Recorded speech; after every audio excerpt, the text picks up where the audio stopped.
네, 여러분 안녕하십니까? 우리 만난 지 벌써 12번째네요. 네, 이 얘기는 곧 학기가 마감이 되고 있습니다. 네, 안타깝습니다. 그렇지만, 안타깝다고 해서 뭐 전 세계가 맞물려 돌아가고 있는 이 어려운 난국에 뭐 우리가 뭐 다 같이 똑같이 지금 처한 상황이니까 뭘 한탄하고 비판한다고 되는 건 없잖아요. 그쵸?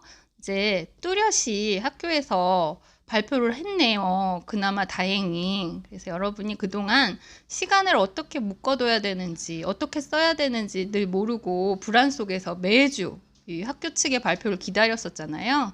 근데 이제는 6월 1일 날 뭐 실습 과목은 개강을 하고 나머지는 이렇게 온라인으로 간다고 차라리 이렇게 편하게 알려라도 줬으니까 남은 시간은 그나마 여러분이 효율적으로 쓸 수 있었으면 좋겠습니다. 저는 지난 시간에 여러분한테 시간이 묶여 있어서 이러지도 못하고 저러지도 못하고 가는 시간은 아깝고 그래서 세계 지도를 한번 그려봐야 되겠다라고 생각을 했다고 했잖아요. 네, 우리가 만나는 시간이 늦어지는 바람에 저는 덕분에 세계 지도를 이제 제법 잘 그린답니다. 그래서 내가 가고 싶은 순서로 그리스에서 출발해서 그 바로 위에 있는 이탈리아, 그리고 이탈리아 위에 독일이 있는지도 이번 기회에 처음 알았어요. 그래서 독일 옆에 있는 프랑스랑 스페인이랑 붙어 있는 것도 처음 알았어요. 그리고 그 위에 영국이 이렇게 조그맣게 우리나라처럼 있다라는 것도 면적이 우리나라보다 절대 크지 않다라는 것도 처음 알게 되었고요. 지도를 그리면서 아시아 정도로 오다 보니까 의외로 필리핀, 일본, 대만 이런 우리가 막 비행기 타고 되게 먼 줄 알았었는데 세계적인 관점에서 보니까 비슷비슷한 데 위치하고 있다라는 것도 알게 돼서 너무 재밌었습니다. 이 얘기를 하는 거는 그냥 가잖아요. 시간이 가만히 있으면 아무것도 안 하고 있으면 가만히 있으면 그냥 가는데 여러분이 뭔가 작은 것이라도 이번 기회에 나는 이걸 했어 라고 의미를 부여할 만한 것 아주 작은 것일지라도 시작해 본다면 나름대로 또 의미가 있다라는 것 얘기하는 거고요. 지난 시간에 이어서 저희가 시험을 대면에서 이제 학교에서 못 보게 생겼잖아요. 그러니까 제가 시험을 어떻게 보겠습니까? 학교를 못 가는데 페이퍼를 받을 수밖에 없겠죠? 그쵸? 여러분이 생각해도 그렇죠. 그래서 페이퍼를 뭘로 받겠어요? 아주 뭐 1강에 다뤘던 거, 2강에 다뤘던 거 막 다 하나하나 다 뭐 15장을 다 일일이 평가를 할 수는 없고 여러분 살기도 힘든데 네, 제가 강조했던 것 여러분 지난 시간, 이번 시간 또 그리고 이게 3주차에 걸쳐서 나가고 있는 이 실제적으로 쓸 수 있는 기술인 이 이력서를 바탕으로 기말 과제를 평가를 해야 될 것 같아요. 그러니까 다른 부분도 저는 쓸데없다고 생각하지 않아요. 여러분하고 나눴던 얘기들이 쓸데없다고 생각하지 않지만 특히 이번 여름방학에 당장 또 그리고 학교를 졸업해서 당장 그리고 여러분이 직장 생활을 하다가 이직할 때도 당장 평생 쓸 수 있는 이 이력서는 한 번쯤 제대로 배우고 간다면 여러분 4년제 나오고 대학원 나와도 이력서 못 쓰는 친구들 굉장히 많거든요. 그 문항이 의미하는 바를 제대로 모르니까요. 여러분은 한평생 이력서에서만은 남들도 알려줄 수 있을 만한 그런 베테랑이 되기를 바라는 의미에서 이력서로 저는 평가를 하려고 해요. 그래서 이번 시간에 과제로 내준 거를 뭐 기말 평가로 하겠다는 아니고 종합적으로 이력서 양식들을 여러 가지를 살펴볼 거고요. 그렇다 보면 여러분들이 어떤 이력서를 만나든지 잘 쓸 수 있을 거 아니에요. 그쵸? 그러니까 그렇게 베테랑적인 입지가 됐을 때 제가 어떤 양식을 딱 기말 양식으로 내보냈을 때 여러분이 그냥 술술술 작성할 수 있을 정도? 그래서 이번 시간에 나가는 이력서가 기말 과제는 아니라는 것. 하지만 여러분이 제출을 하셔야 된다는 것. 지난 시간에는 과제가 없었죠? 이번 시간에는 과제가 있습니다. 제가 짧게 간단히 요점 설명하고 그리고 여러분이 파일로 올려놓은 그 이력서 양식을 한번 써보세요. 그리고 제가 수업 시간에 이것저것 강조를 할 텐데 강조한 부분들을 채우다 보면 이게 이거였었구나 하고 이제 좀 깨닫게 되는 것들이 있을 거예요. 그러니 이번 시간 여러분의 실제적인 이력서 스킬 세 번째 시간 시작하겠습니다. 네, 그럼 본격적으로 이력서 실전에 들어가 볼 텐데요. 여기 화면 보시면 여러분 여기 예쁜 별 있잖아요. 그 별에 유의해서 그게 유의할 사항을 제가 별로 찍어 놓은 것이니까 그 부분을 유의해서 따라와 주시면 될 것 같아요. 자, 이 이력서 양식을 보면 희망부서, 희망연봉, 핸드폰 이렇게 써 있네요. 그러니까 이력서가 천차만별이어가지고 여러분이 어디에서 그 이력서 양식을 첨부하라고 했을 때 어떤 걸 쓰게 될지 모르잖아요. 그러니까 여러분께서 여러 가지를 연습해 두시면 나중에 그 무엇이 오던 이게 이거구나 라고 생각하고 쓰면 되는 거고요. 자, 딱 보자마자 희망부서 생각해 본 적 없는데, 희망연봉 생각해 본 적 없는데 라고 생각을 하고 참 안타까운 것이 너무 막 쓰는 거예요. 1억도 써놓고 10억도 써놓고 회사 장난 아니죠. 여러분이 누군지도 모르는데 무슨 1억을 쓰고 10억을 써요. 그러면 조금 써야겠네? 왜 조금 써요? 진짜 그거 주면 어떡하려고. 그럼 도대체 얼마를 써요? 네, 내 마음대로 꼴리는 대로 쓰는 것도 아니고 그렇다고 해서 눈치 보느냐고 너무 평가절하해서 쓰는 것도 아니고 여러분이 혹시 살다가 이런 양식의 이력서를 만나시거든 희망 연봉에는 한글을 써주시면 돼요. 뭐라고 쓰냐면 돈에 대한 숫자를 쓰는 것이 아니라 회사 내규에 따름이라고 얌전하게 적어주시면 되는 겁니다. 회사 규칙에 따름. 얌전하죠? 네. 희망부서야 뭐 여러분이 가고 싶은 그 부서가 총무분지, 인사분지, 무슨 영업분지 쓰시면 되는 거고 희망연봉에는 다른 틀을 만나시더라도 절대 숫자 쓰지 마세요. 네, 2억 7천 뭐 이런 거 쓰면 안 돼요.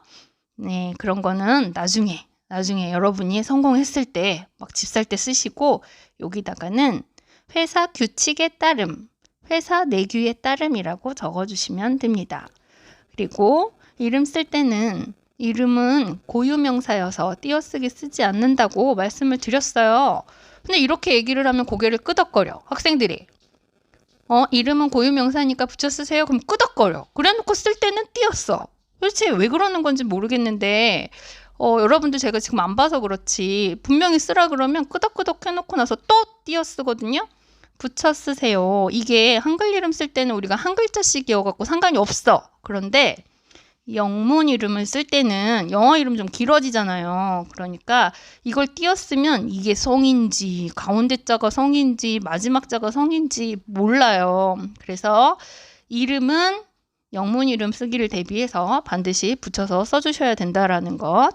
그리고 주소 쭉쭉 뭐 긴급 연락처라고 안 써 있고 혹시라도 집 전화라고 써 있을지라도 비워두지 말고 이거는 비상 연락망이라는 뜻이다라고 알려드렸으니까 다른 비상 연락만 쓰시면 돼요. 그리고 이 이력서는 보니까 옛날 건지 뭐 언제적 건지 모르겠지만 굉장히 특이하게도 순서가 정해져 있죠. 어떤 순서로 쓰라.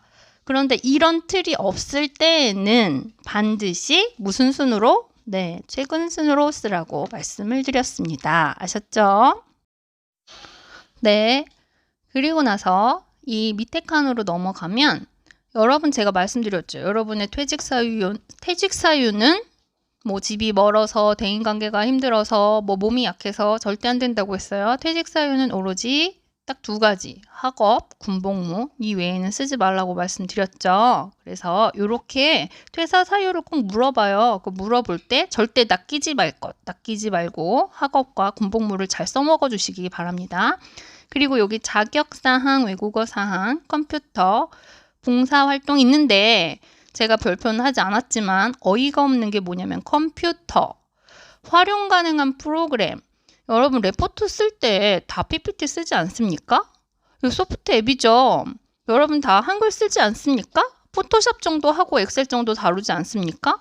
그렇게 할 줄 아는 게 많은데 여기 비워두는 거예요. 그러니까 이해가 안 가는 거지. 왜 활용 가능한 프로그램을 그렇게 수시로 쓰고 있으면서 비워두는가? 여러분 이거는 이력서만 보고도 이 사람이 얼마나 성실하게 여기 들어오고 싶다라는 열성을 표하고 있는지 꽉꽉 채워주면 열성이 있어 보이고 뻥뻥 비워두면 열이라고는 눈꽃만큼도 느껴지지 않는데 뭔가 그냥 어딘가는 들어가고 싶구나라고 되게 무시하겠죠. 그러니까 이력서 쓸 때 이게 그냥 내가 시간을 때우는 게 아니라 정말 뽑히고 싶다면 빈칸은 원칙적으로 금지라는 것. 그래서 꽉꽉 채워주셔야 되고 활용 수준 해놓고 또 너무 소심해진다 또. 그래서 활용 수준 하, 중 막 이렇게 써놔요.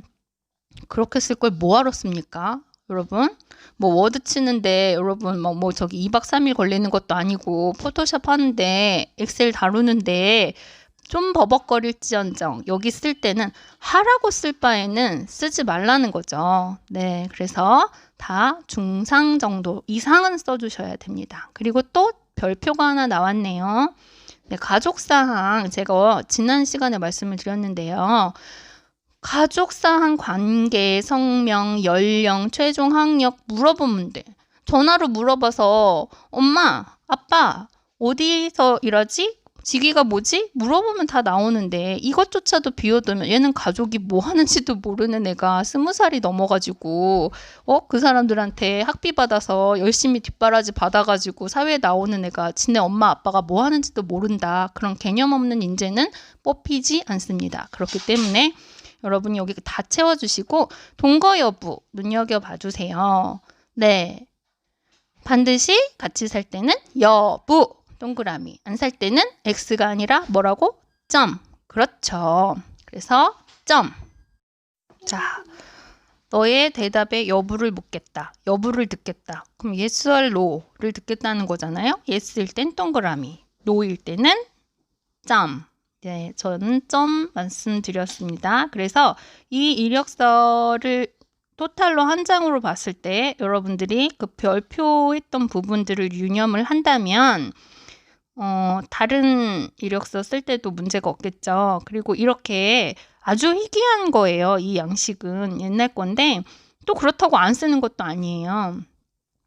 고등학교, 뭐 전문대학, 대학교, 대학원 이렇게 나와 있잖아요. 이렇게 딱 칸이 치워져 있는 거는 굉장히 특이하지만 이럴 때는 여기에 맞춰서 쓰되 이런 식의 제한이 없다 할 때는 최근 순으로 쓴다. 그래서 최근 순이기 때문에 여러분 첫째 줄 뭐라고요? 네, 대학교 재학이 여러분 최근 순이잖아요. 그래서 첫째 줄이 되겠죠. 이번 시간에 잘 들으셔야 여러분들이 이 절대평가인 기말고사를 무사히 한 학기 동안 열심히 들은 내용대로 좋은 평가를 받을 수가 있어요. 그러니까 반드시 최근 순 하면 바로 뒤따라 이어서 대학교 재학 중 이 단어가 맞물려서 생각이 나셨으면 좋겠습니다. 네. 자, 그리고 두 번째 양식. 이런 문항을 또 물어볼 수 있기 때문에 별표를 쳐드렸습니다. 이력서에 보면 많지는 않지만 또 대기업이나 공기업 관련 회사들은 이런 걸 물어보더라고요.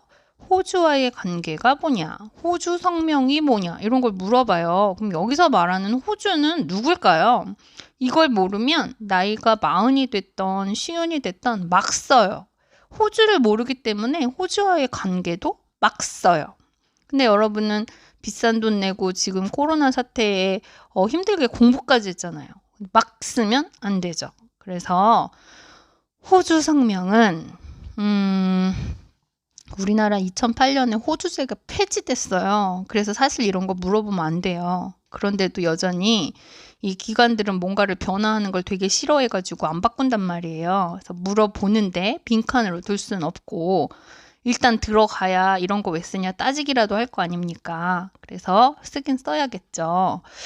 호주는 세대주를 의미하는데 통상적인 우리나라 구조상 그전에는 세대주가 주로 누구였겠어요? 이 집안을 이끄는 사람, 이 집안의 집을 사서 이 집안의 주인이 되는 사람은 보통 아빠였겠죠. 그래서 이 호주 성명은 사실상 너의 세대주인 아버지의 성명을 물어본다고 생각을 하시면 돼요. 그래서 같이 안 살지언정 여러분이 지금 현재는 다 독립을 해서 뭐 1인분을 할 수 있는 상황 아니잖아요. 그래서 여러분 정도에서 사회를 나갈 때는 호주 성명은 아버지의 성명이라고 생각을 하시면 되고, 그리고 그 세대주하고 헷갈리면 안 돼. 왜냐면 세대주는 집이 형 명의일 수도 있고 또 엄마 명의일 수도 있고 이 세대에 등본 띄었을 때 세대의 주인이 전혀 다른 생판 남일 수도 있거든요.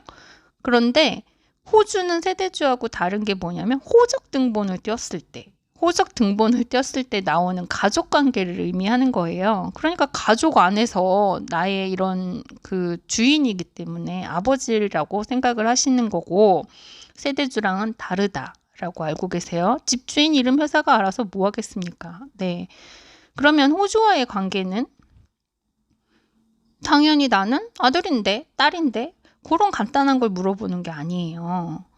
이력서 보면 모릅니까? 여자는 딸이고 남자면 아들인 건데 그런 걸 물어보는 게 아니라 이런 얘기 들어봤어요? 네, 저 1남 3녀 중에 뭐 셋째입니다. 2남 1녀 중 장남입니다. 그런 얘기 들어보셨죠?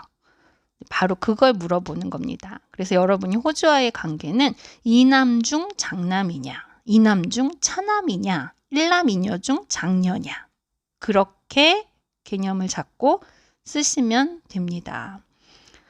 그리고 이제는 다 그렇게 얘기할 수 있죠. 자, 이제 세 번째 입사 지원서가 나왔습니다. 역시 사진 붙이고 또 연봉 물어보네요. 뭐라고 쓴다고 했죠? 제가 알려드렸죠? 숫자 쓰는 거 아니고 얼마 받고 싶어? 10억은 왜 써? 100억이라고 하면 되지. 그러니까 그 숫자 쓰라는 게 아니라 회사 규칙에 따름이라고 쓰고 전화번호 나와 있을 때 집전화 없을지라도 비상연락망 쓰고 첫 번째 관문 이제 우리 배웠으니까 술술술 넘어갑니다. 주소도 쓰고 방금 전에 배웠죠. 호주 관계, 호주 성명, 나의 호적에 나와 있는 위에 있는 분. 그러니까 통상적으로 아버지 쓰고 여러분이 만약에 결혼을 해서 가정을 꾸렸어요. 이제 아빠로부터 독립했어요. 그러면 여러분이 될 수 있겠죠. 근데 지금은 아니잖아요. 여러분이 어쨌든 호적 등본 때면은 여러분부터 시작하는 게 아니잖아요. 거기에 있는 시작하는 분 성명이 호주이고 호주와의 관계 2남 중 장남입니다. 2녀 중 차녀입니다. 1남 2녀 중 장녀입니다. 아셨죠? 근데 퀴즈 1남 1녀인데 위에가 오빠예요. 그럼 나는 뭐라고 해야 되나요? 1남 2녀 중 장녀예요. 장녀. 왜? 위에 오빠가 있을지라도 나는 딸로서는 첫 딸이잖아요. 1남 1녀 중 그 중에 둘째가 아니잖아요. 여자가 둘이 있는 게 아니니까. 그래서 1남 1녀는 무조건 장남. 위에가 누나거 있건 뭐가 있건 장남, 장녀밖에 될 수 없다라는 것 아시면 되고 학력사항, 경력사항 저렇게 띵 하고 있을 땐 보통 어디까지 쓴다? 아무런 제약 없이 띵 하고 칸만 주면 중학교까지 쓴다 라고 말씀드렸습니다. 첫 번째 대학교 재학, 두 번째 고등학교, 세 번째 중학교 이렇게 깔끔하게 써주시면 되고요. 경력사항에도 여러분 해당 기간 최신순으로 쓰시면 되고요. 제가 지난번에 물어봤던 게 있어요. 신체사항 쓸 때 여러분 신체사항 쓸 때 무슨 치를 쓴다? 사실치가 아니라 교정치 쓴다고 말씀을 드렸죠. 네, 동거 여부는 동그라미 아니면 점. 자격증 역시도 동그라미 아니면 점이라고 말씀을 드렸습니다. 여러분 그래서 이력서 양식을 오늘 세 가지를 살펴봤는데요. 자, 제가 올려드릴 파일이 여기에서 오늘 해본 것 중에 뭐가 될지는 모르지만 여러분이 열어보셔서 오늘 했던 이 별표 치면서 강조드렸던 그 내용 부분을 잘 작성하셔서 첨부를 하시면 됩니다. 그래서 이력서 수업은 오늘로써 마무리를 할 거고요.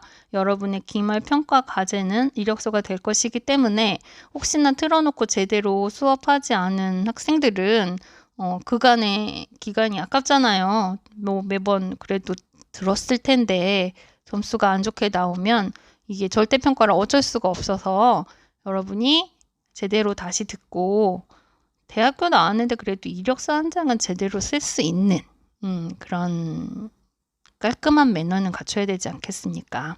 그러니까 잘 쓰시고 또 과제 잘 첨부하시기 바랍니다. 이 과제가 시험은 아니라고 말씀드렸어요, 여러분. 그러면 한 주간도 건강하세요.